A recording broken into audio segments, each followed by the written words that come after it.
মানে বাংলাদেশে এখন পর্যন্ত দেখছেন সারা দেশে জ্বালানি সংকট নিয়ে ভয়াবহ যে চলছে, এটা ভয়াবহ রূপ ধারণ করেছে। এখানে একটা বিষয় সরকারের পক্ষ থেকে বারবার যে বিষয়টি বলা হচ্ছে যে জ্বালানি সংকট নাই, বাস্তবে ওই হিসেব কিতাবে নেই, কিন্তু সারা দেশে যে জ্বালানি সংকট ভয়াবহ রূপ ধারণ করছে, এটা কি ব্যবস্থাপনায় কোনো ঘাটতি? না, এইটা হলো জনগণের মধ্যে একটা ব্যাপক মানে এটা কি বলে আপনার শব্দটা আমি কি বলবো, জনগণ হ্যাঁ ভীতি, একটা ভীতি অথবা একটা অস্থিরতা জনগণের মধ্যে আছে। আপনাকে আমি বলি, আমি একটা হিসাব আপনাকে দিই।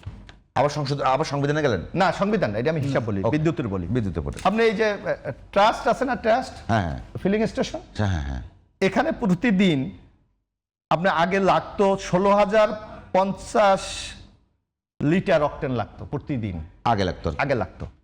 এখন আপনার লাগছে সেখানে 39,150 টন। কি বাংলাদেশে কি গাড়ি হঠাৎ বেড়ে গেছে? অর্থাৎ জনগণের মাঝে একটা স্থিরতা আছে। আমাদের একটা জরিপে আমরা দেখেছি, একটা হুন্ডা প্রতিদিন 5 লিটার তৈল হলে সে চলতে পারতো। 5 লিটার লাগে না, একটা দিলে লাগে না, তবু 5 লিটার নিত সে। কিন্তু ওই দেখা গেছে আমরা একটা রিসার্চ করে ওই একই হুন্ডা ডেইলি 5 বার নিচ্ছে।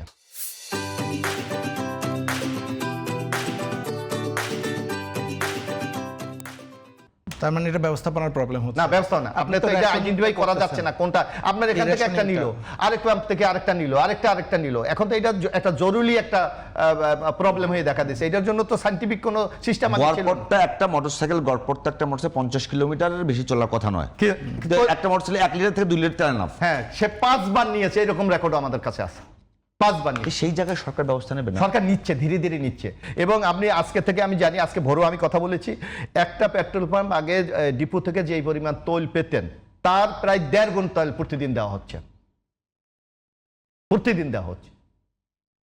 এবং যেই আশঙ্কাটা আপনি দেখেন, ইতিমধ্যে আপনি নিশ্চয়ই দেখেন, প্রতিদিন ডেইলি দেখেন সরকারের পক্ষ থেকে বলা হচ্ছে যে মে মাস পর্যন্ত, মানে এখন তো ফেব্রুয়ারি চলে আসছে 4, মে মাস পর্যন্ত আমাদের তৈলের মজুদের কোনো সংকট নেই।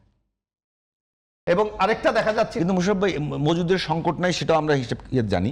প্রশ্ন হলো এইরকম অব্যবস্থাপনা যদি টেকে তাহলে তো সংকটের ভয়াবহ ধারণ করবে। এখন হলো জনগণকেও কিছুটা সরকারকে সহযোগিতা করতে হবে।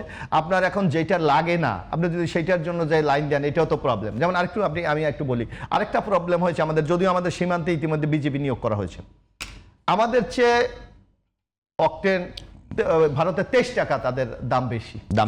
এখানে পাচারের একটা সুযোগ থাকে। তারপরে আপনি দেখেন প্রতিদিন বর্তমান গভর্নমেন্ট 167 কোটি টাকা ভর্তুকি দিচ্ছে, তারপরে কিন্তু আমরা দাম বাড়াচ্ছি। সরকারের আন্তরিকতা আছে, আমরা অনুরোধ জানাবো সবাইকে সহযোগিতা করার জন্য, কারণ তৈলের সংকট নাই। এই অস্থিরতা যদি কেটে যায়, আমার মানে এই জায়গা থেকে উত্তরণ আমাদের খুব সহজ হয়ে যায়।